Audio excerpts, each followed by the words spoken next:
Happy Friday. Hello, everyone. Yay.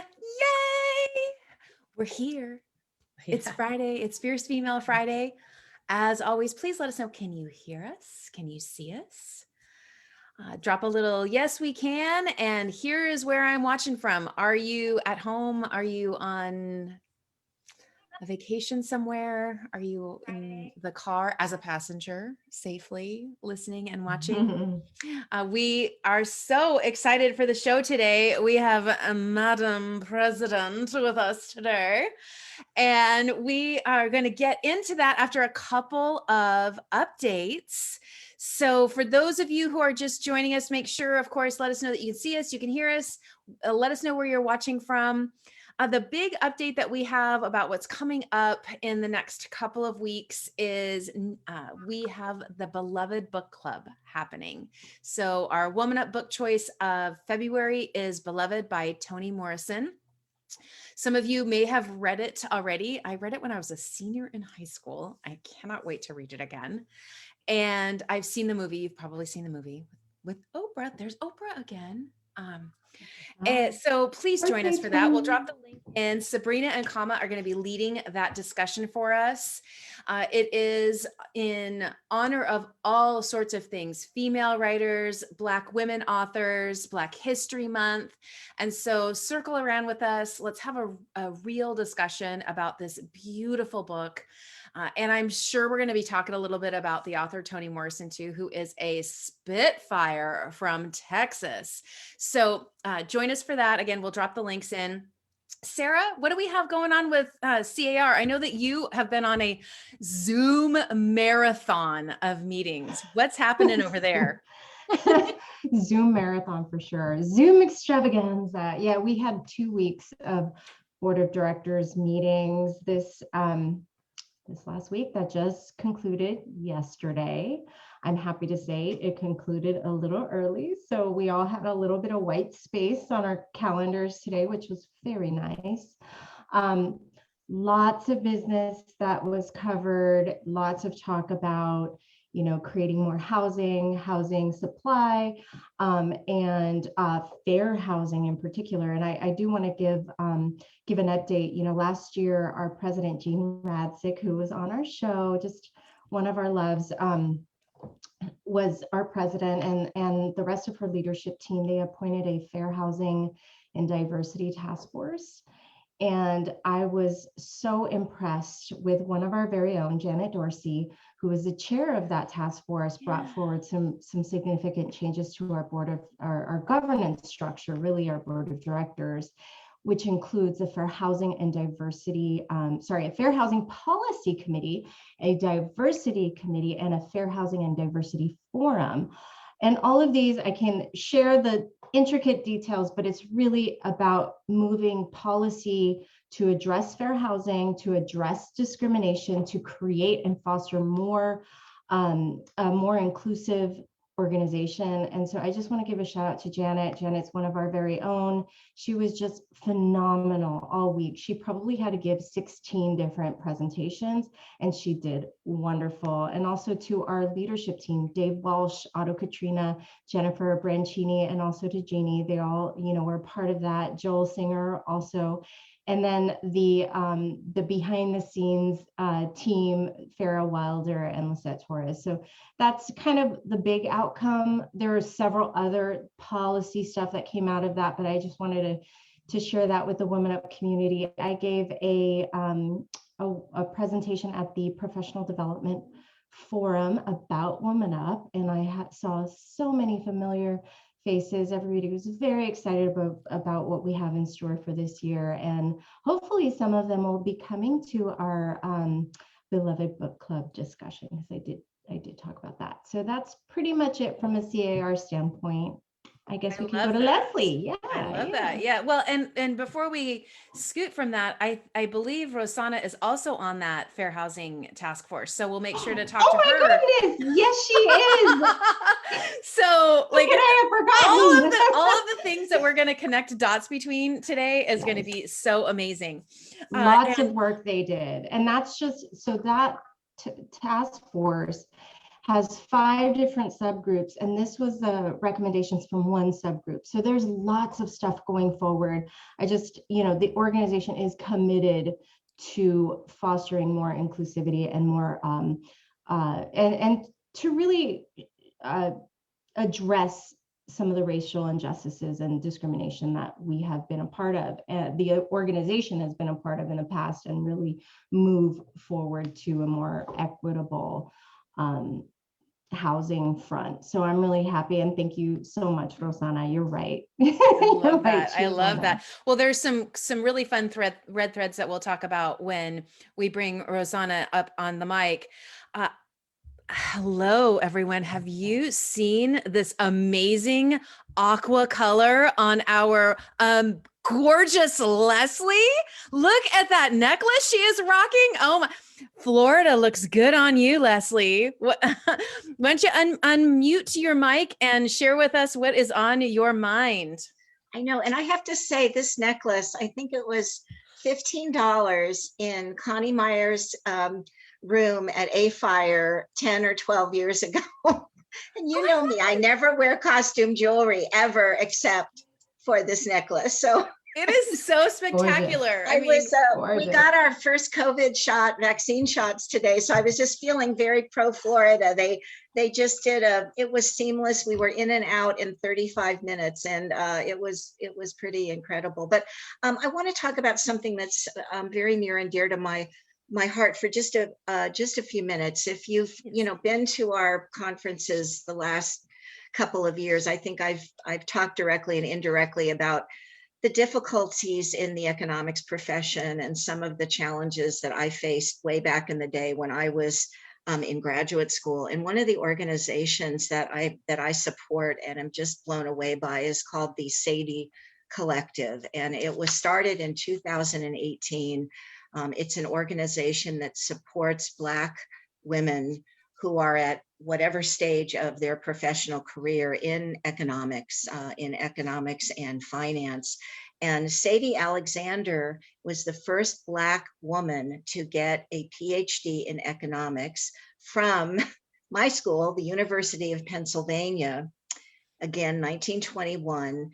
And things being what they were, no one would hire her as a professional economist. She ended up having a career in the law. She served on JFK's civil rights group and so on, but it was pretty tough. So essentially what I sat on was, or what I listened to the other night was part of their kickoff for their conference. And it was a reception that included a panel and then 5 women presenting their PhD findings, right?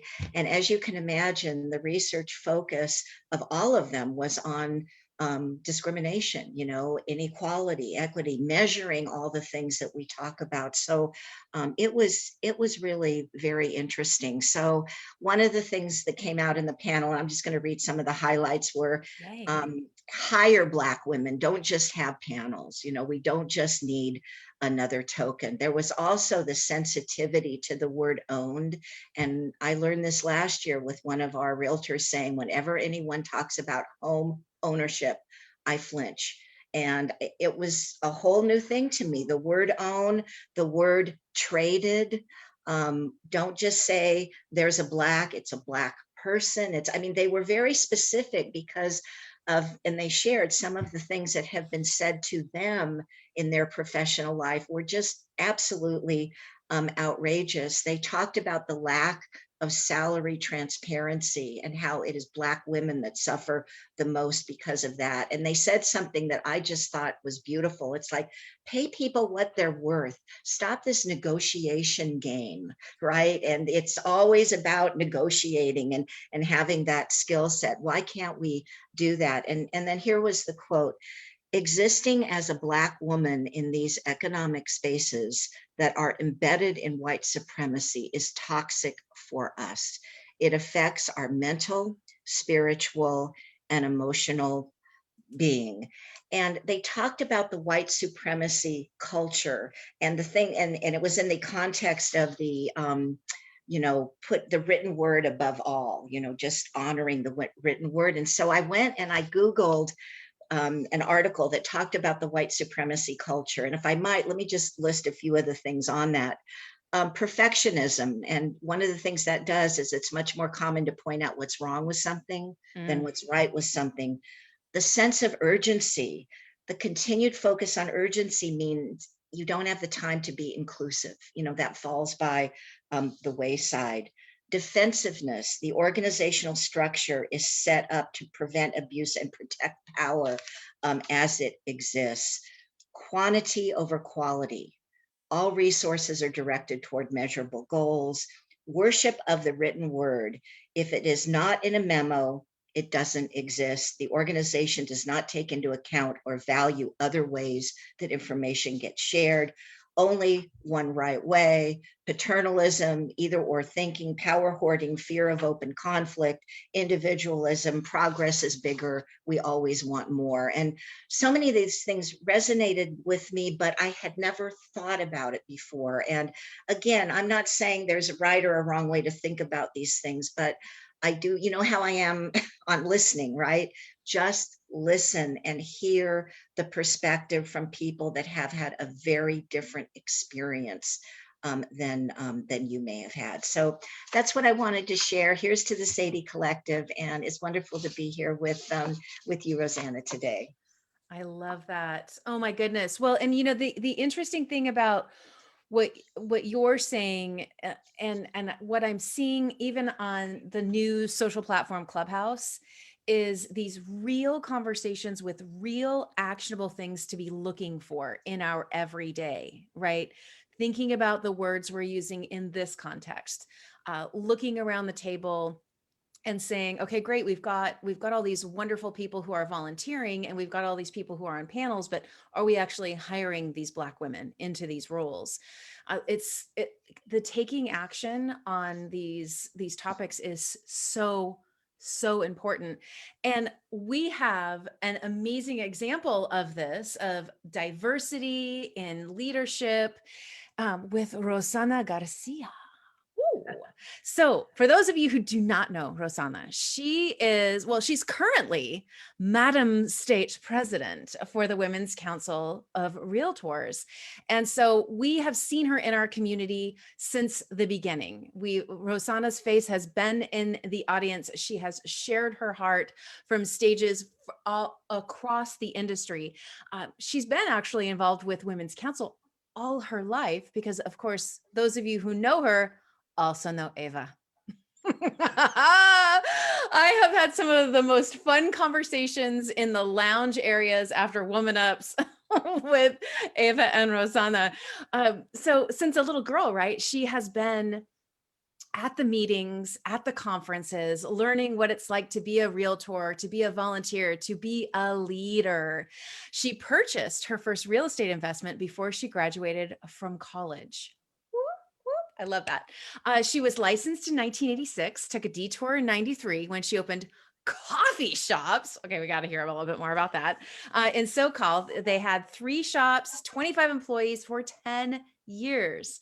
So of course, I can only imagine the craziness that comes along with running a coffee shop, because she shares with us that it prepared her for the trials of being a business owner. After the restaurants, real estate felt like a walk in the park. So after deciding to sell and move back to Sacramento, her and the Hubs traveled for a year. Travels included 2 months cross country, driving the southern route, a month on the Eastern Seaboard, 6 months in Europe, Canada, and 1 month in Australia and New Zealand. Holy smokes. Wow. For those of you who have not connected with Garcia Realty yet, make sure you give their Facebook page some love. We'll drop the link in.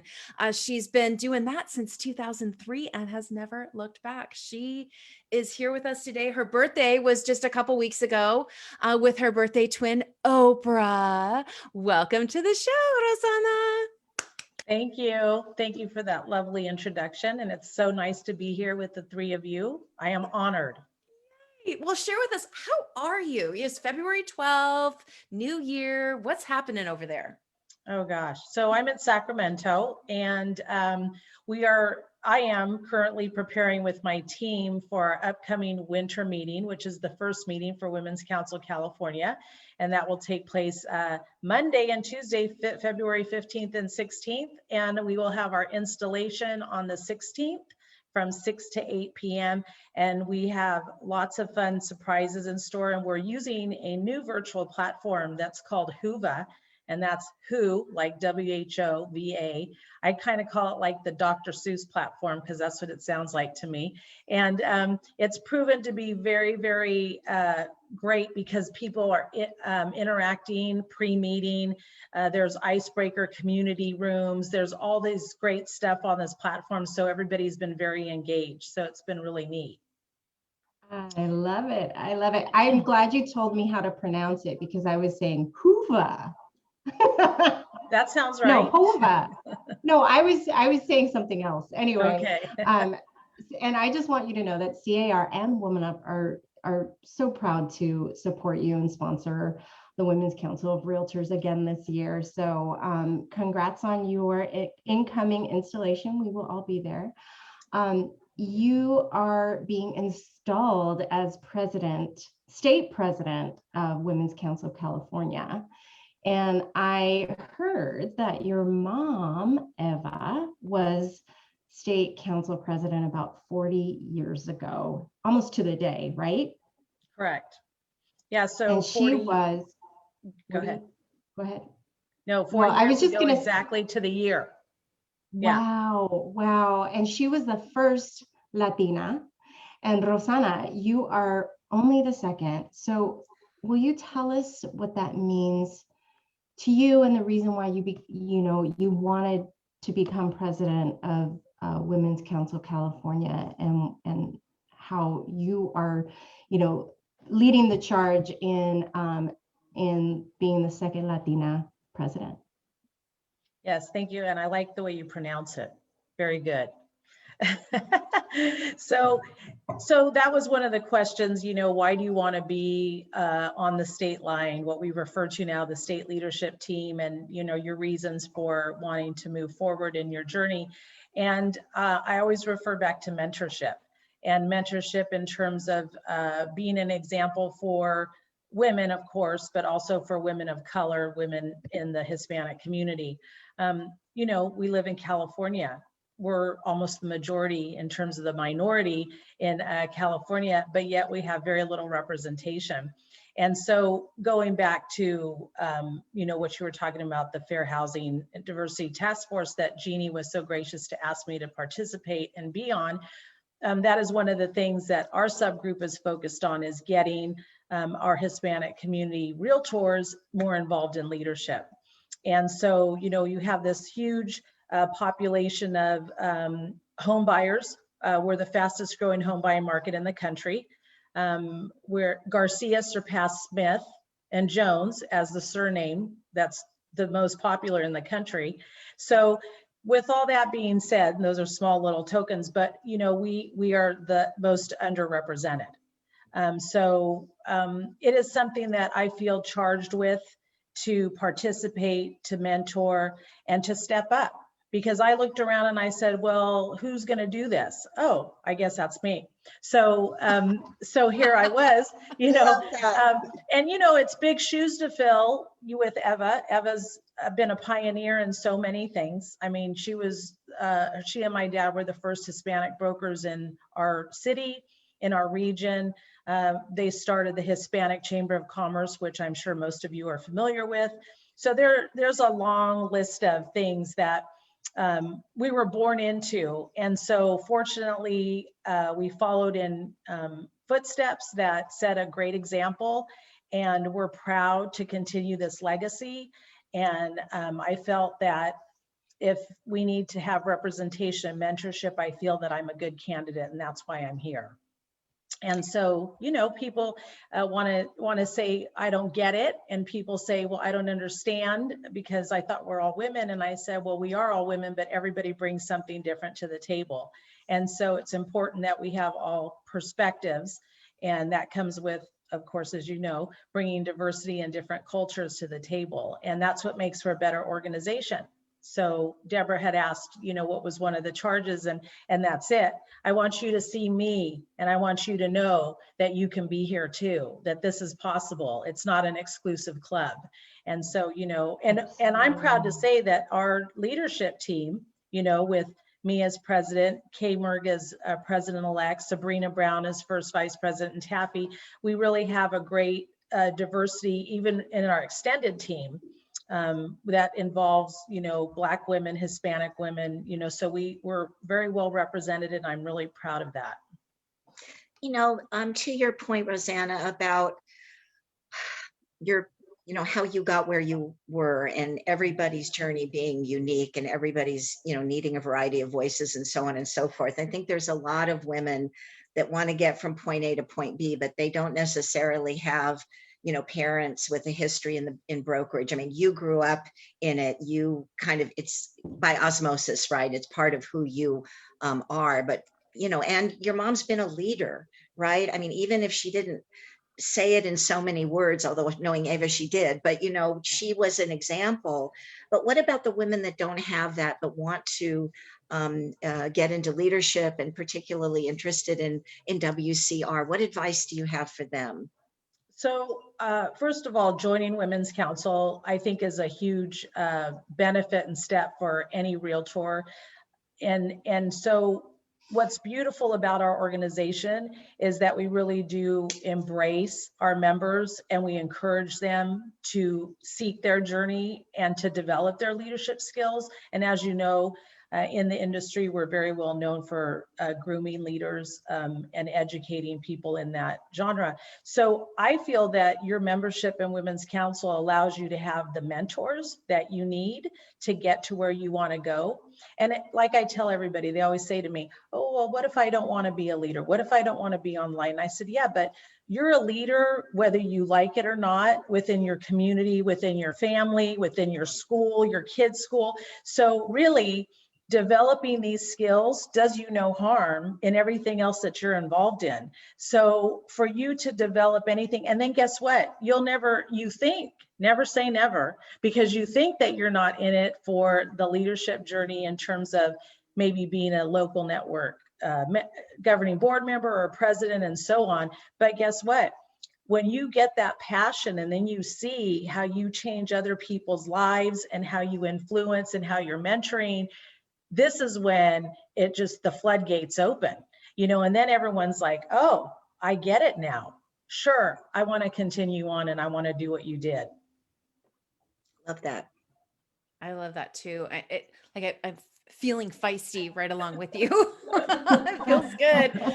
I think that, you know, one of my biggest experiences over and over and over again inside Women's Council is, and one of my favorite stories that I feel is so, it is so repeated, is when you walk into the room, whether it's a Zoom room now or into a local network meeting, if you're not part of it when you walk in, you're part of it when you walk out. And it's the, you know, welcome. Hey, we're looking for volunteers to welcome people at the door next week. And then, you know, 2 years later, you're the president of that network. That there is the energy and the focus around asking each other. You really do. You don't wait for others to raise their hand. You actually actively ask. And that is such a powerful lesson and an experience, I believe, for all those leaders who do walk in that door. And one of the big hashtags for Women's Council is Leaders Made Here.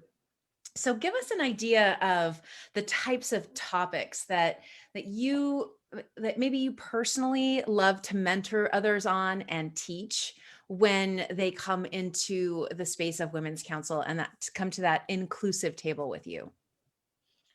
So, so to touch on a couple things that you just mentioned. So we're very proud of that hashtag Leaders Made Here. That was actually created in California. And when Cheryl Keller was the president of California, and it's been taken across the country, as you know. Of course, it began in California. I know. Let's don't brag too much, because they hate to hear about California all the time. But that's okay. But yeah, we're very. I know. But we're very proud of that. And it's true. And so, like you said, when you come into our organization, it is one of the places where everybody feels welcome, and we do show love. And it goes the same like with our strategic partners, also our sponsors. We're really, really heavy on supporting who supports us. And again, thank you, Women Up in CAR, for being part of that team.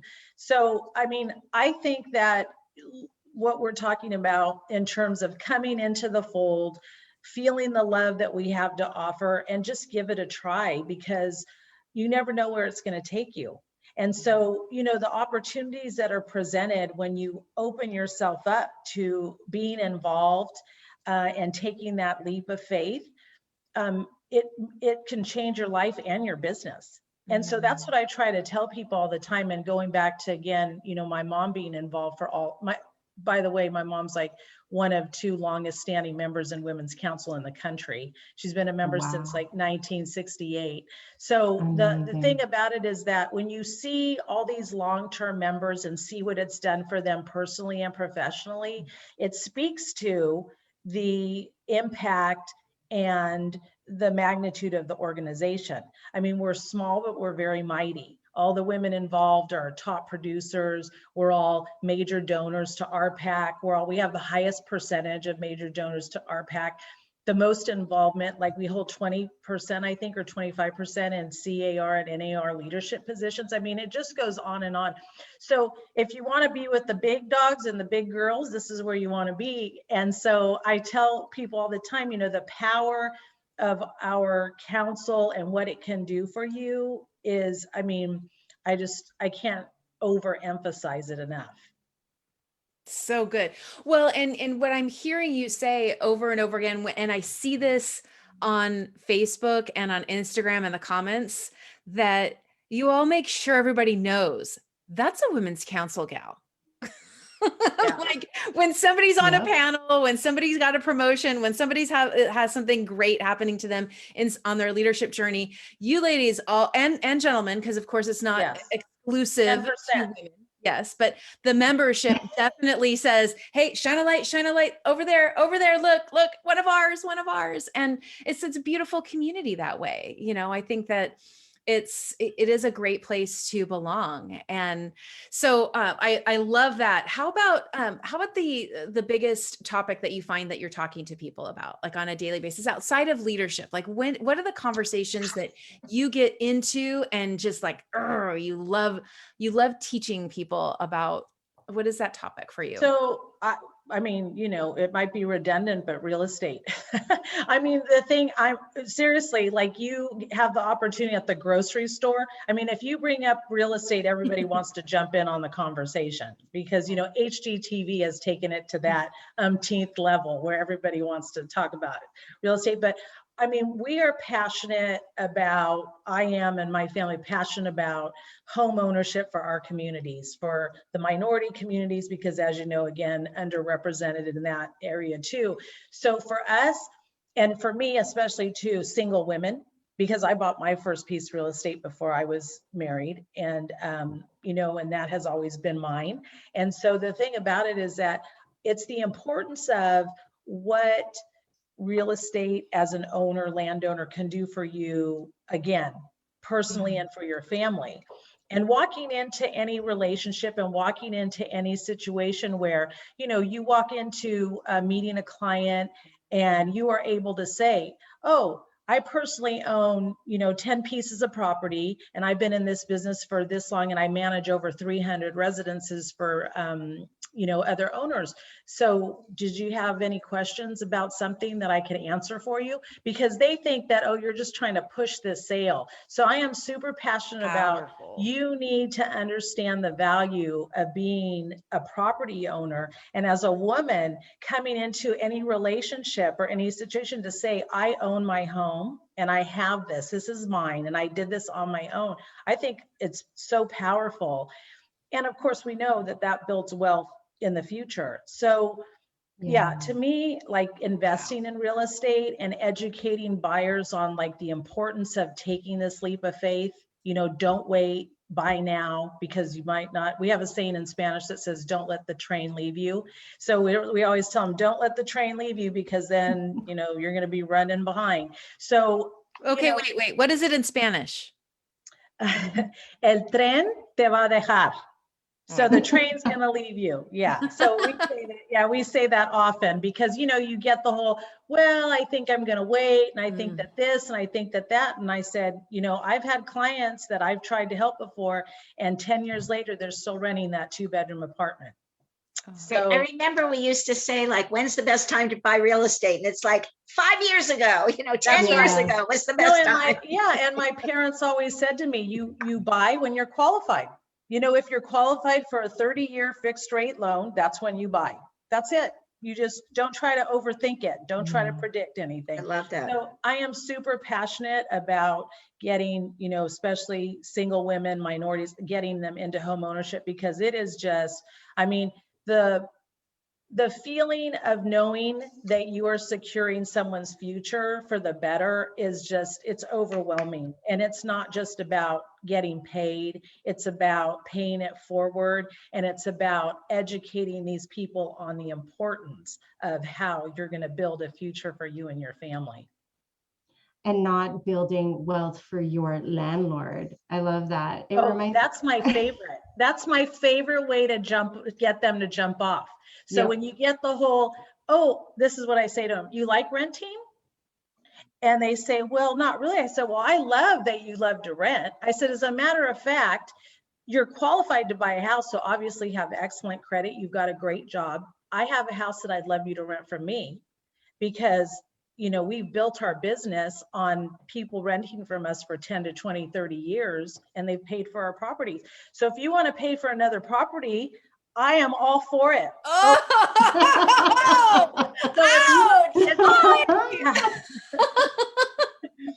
So then you get that look like, oh, okay, well, and I said, yeah, and you know, you're just putting the money in my pocket, not in yours. So let's talk about it again.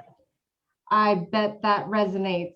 I bet that's a story they'll tell their grandchildren as they leave to them this intergenerational wealth that you help them build. So that's huge. It's huge. And I've had stories, because our family's been in business over 50 years here in Sacramento. And I've had, you know, the older generation that my parents sold to, because we're selling to grandkids now. And they say, your parents sold my grandparents their first house. They still have the house. And your parents taught us the investment, and we still have the investments, and they've left the legacy to their kids. As a matter of fact, a quick story, the gym that I go to, it's a small, personal training thing. We have 4 people. The young man who is our trainer is the grandson of one of my parents' biggest fans that learned all his lessons investing and bought from my parents. And guess how he opened his gym? Because of his grandfather's investments, he opened his gym. And I introduced myself to him and I said, I just want you to know. And he was blown away because he didn't know the whole story. Yeah. And so it's really, well, especially when you're in a community forever, everything goes around, you know, it's like, you know, everybody. And yeah, sooner or later, they're going to say, oh yeah, I know your parents and your grandparents. Yeah. So it's really cool. I just want to know when your book is coming out, because you need to write the book. Yeah. Eva needs to write a book. Yeah. And then she's in this chat stream, just showering love on her daughter. So proud of you. Oh, she's so sweet.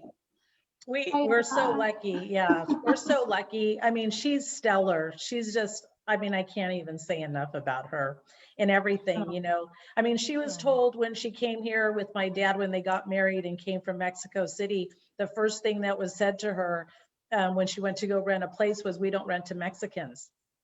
And, you know, she came from a very affluent family in Mexico City, and she looked at the guy and she said, what did you say?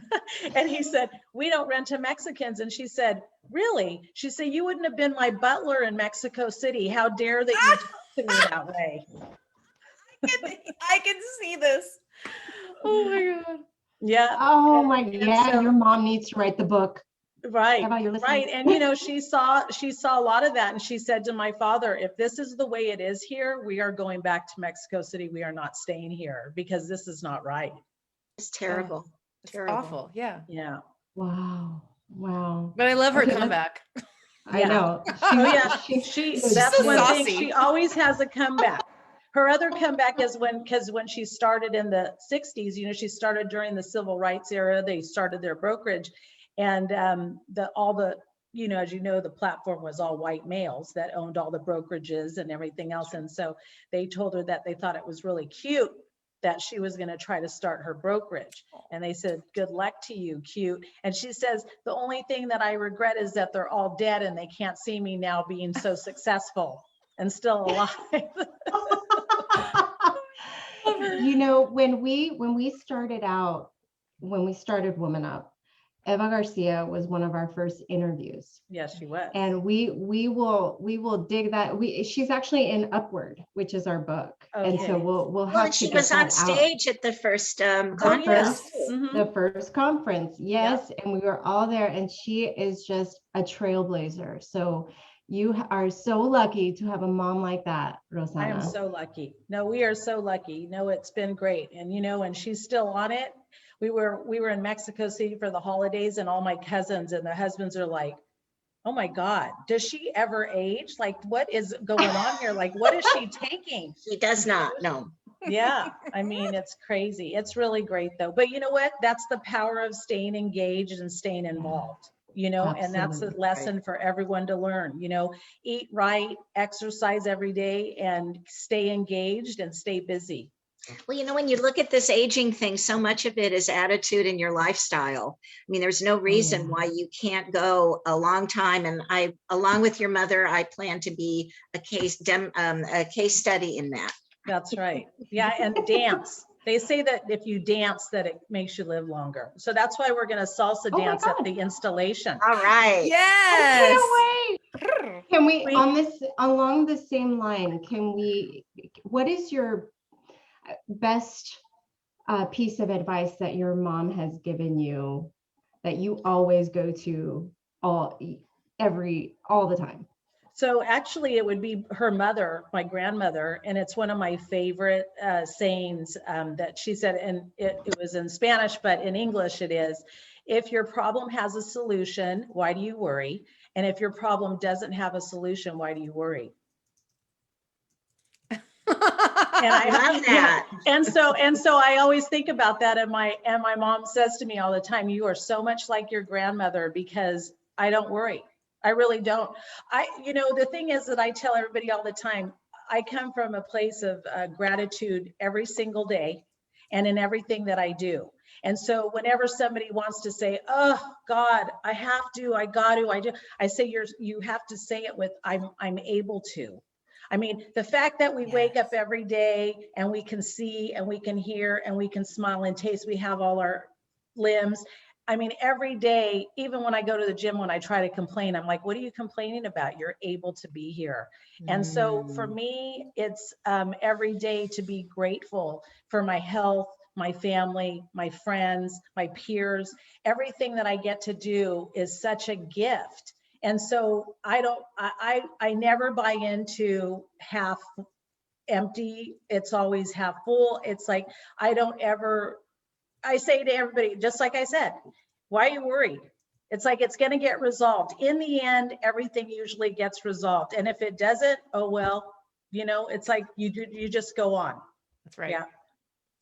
I So love that. Rosanna, we're coming off 2020, which was such an interesting year. It had lows and then it had highs. And I would argue that we've seen a fundamentally changed real estate industry, and we've been waiting for it to change for so long. And certainly there are foundational pieces that haven't, but you look at a market with such quick velocity and the competition for properties and having to that whole strategy has changed, and speed and tech tools. And here you have this membership and you're at the helm for 2021. And we'd really be interested in hearing what plans you have for the organization, given this turning point year that we've started.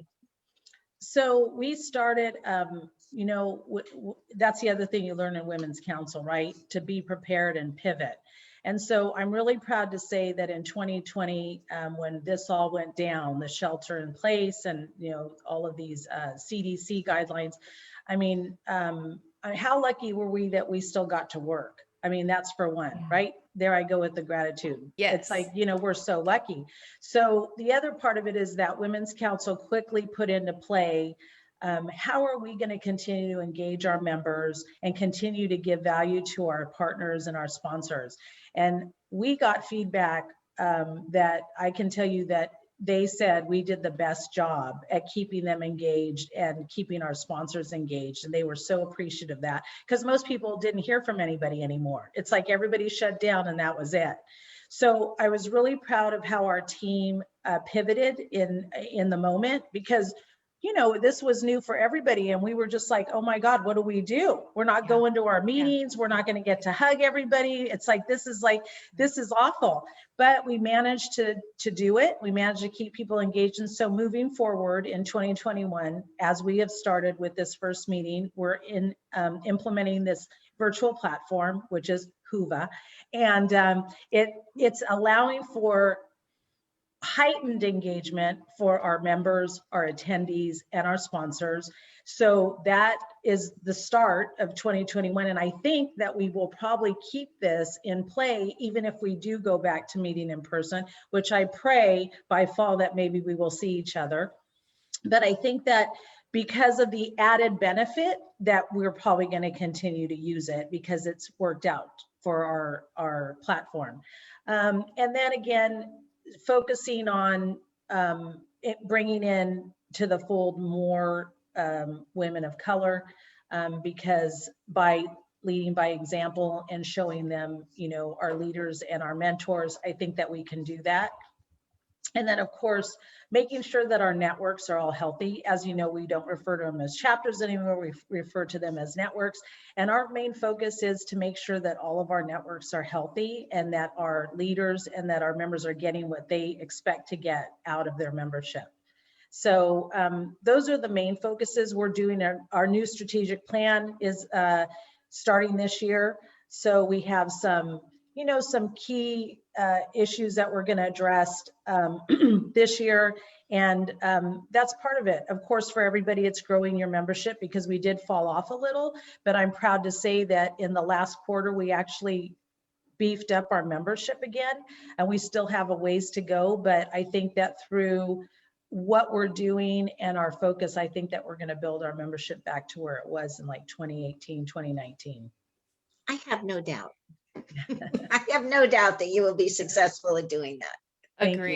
Agreed. Well, I think that it's in particular last year, even if people were thinking about it, kind of when you start to get all of the emails and the pieces of mail, everything was so uncertain that I was like, well, maybe I don't want to spend that money yet. And so now I think people are much more open to looking at professional development. And that's the thing, is that where's the value? So what value are we bringing, which I think is really important. So going back to telling our story, right?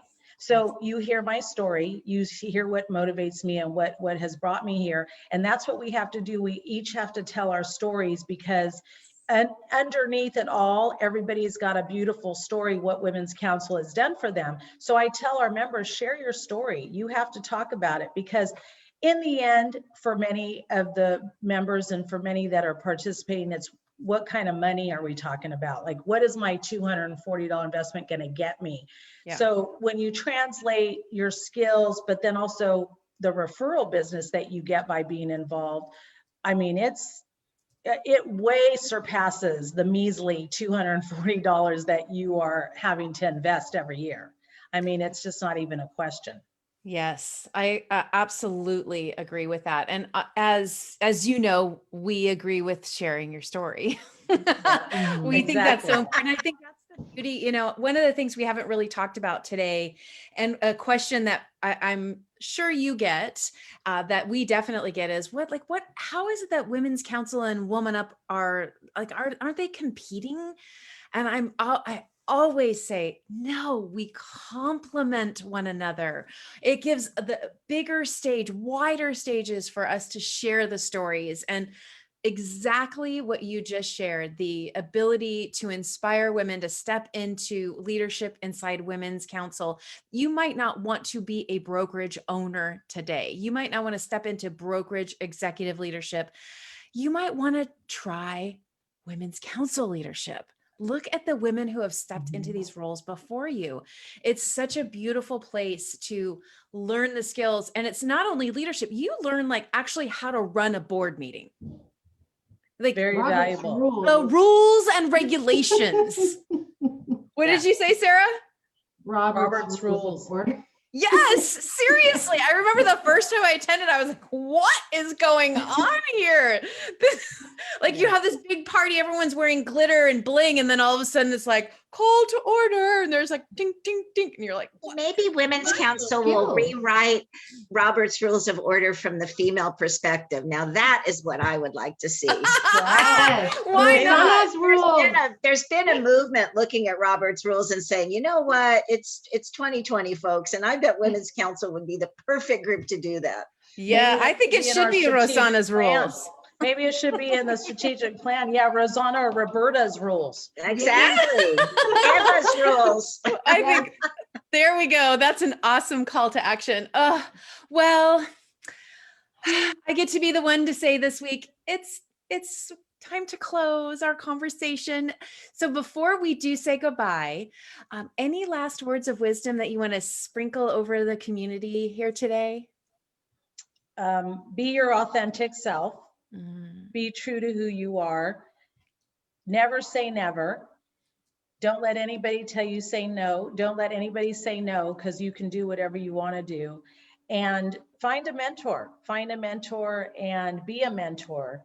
And share your love and share your story and bring more people into the fold and bring different people into the fold, because that's what makes us better as a community, as a country, as an organization, everything. We're all human, we're all people. We all have the same emotions, the same wants and needs, and we all have to respect each other. And, you know, and just come from a grateful heart. Love that. That's beautiful. Thank you. Wow. So beautiful. I think everyone is going to walk into the weekend with a full cup of warm love.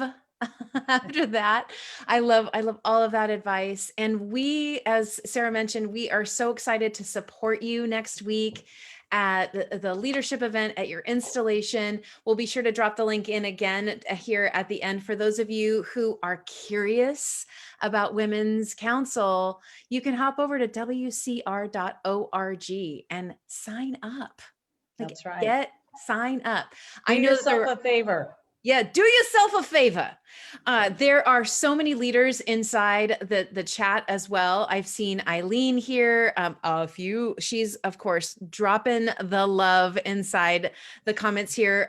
Enid Clellan is here from Texas. Oh, I love Enid. Hi, Enid. Well, and hi, of course, I call Eileen my co-prezi.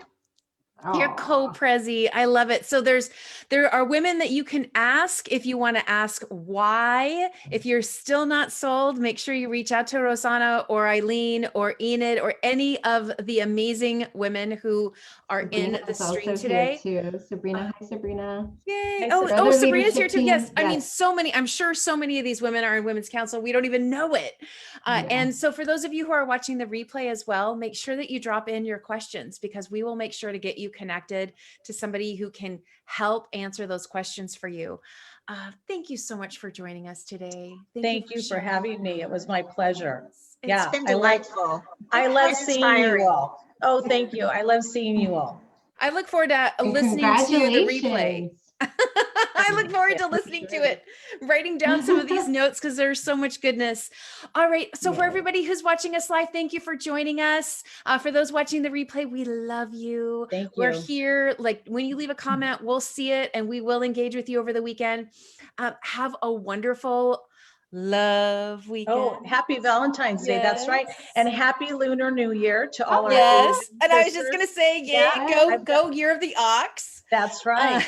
I am an ox myself. Oh, okay. So yeah, this is, once every 12 years, it's my year. So I'm very excited about that. I don't know really what that will bring, but I'm open. I'm open. So many wonderful some things dumplings. to celebrate. So many wonderful things to celebrate, and really just surround each other with love and support. So thank you all for being here. Make sure you sign up for the book club if you haven't yet. Beloved on the 24th at 11 a.m. Pacific time. Sabrina and Kama are going to be leading that. And we look forward to seeing you next week. Bye, everyone. Thank you. Bye. Bye, everyone. Have a great weekend.